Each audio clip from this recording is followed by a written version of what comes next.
Good afternoon and welcome to Bobcat Update. Texas State's campus Wi-Fi is finally getting a much-needed upgrade. I'm Adam Carreno.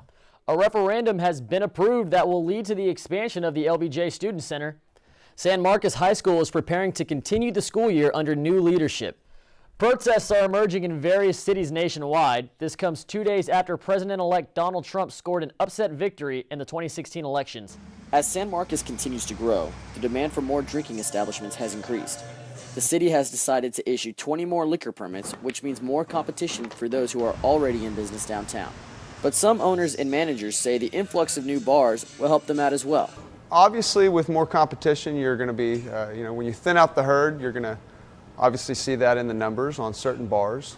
But it also gives people an opportunity to step up their game and make sure that they're providing the best atmosphere or the best drinks or the best. You've just got to be the best. San Marcos has room for new franchises. It hasn't been particularly busy as much as I'd like it to be, so I feel like with more bars it could make it even less busier than I'd like it to be. The Spot and Craft House recently opened up for business in the city. Their competitors seem welcoming.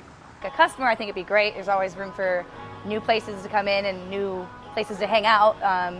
I'd like to see more of like country places and stuff like that. I mean, we don't have a lot of that, so there's definitely room for that market. So as a customer, yeah, I think it'd be great to have more places to go to. For Bobcat Update, I'm Adam Carreno.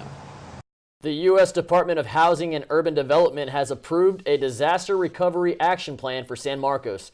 The city has received a $25 million grant from the federal government to help in recovering from 2 major floods last year.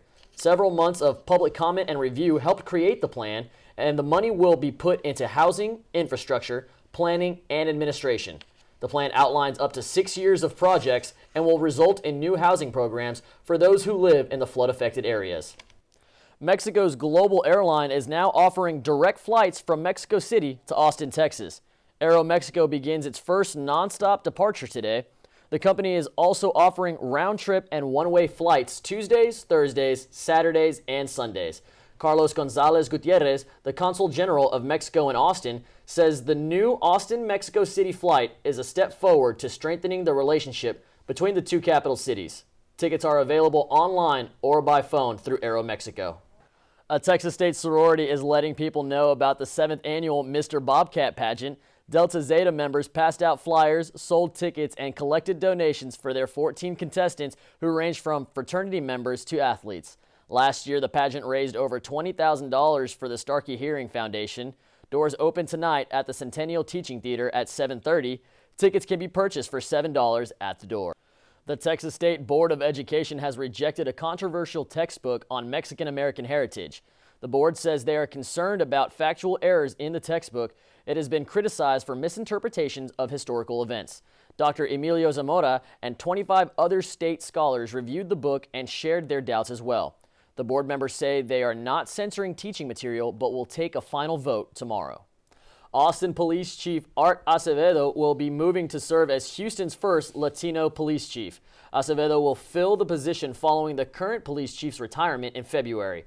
In the past, Acevedo was a finalist for the police chief job in Dallas and San Antonio, but he chose to stay in Austin after receiving a pay increase and additional benefits. Houston city officials will release more information tonight.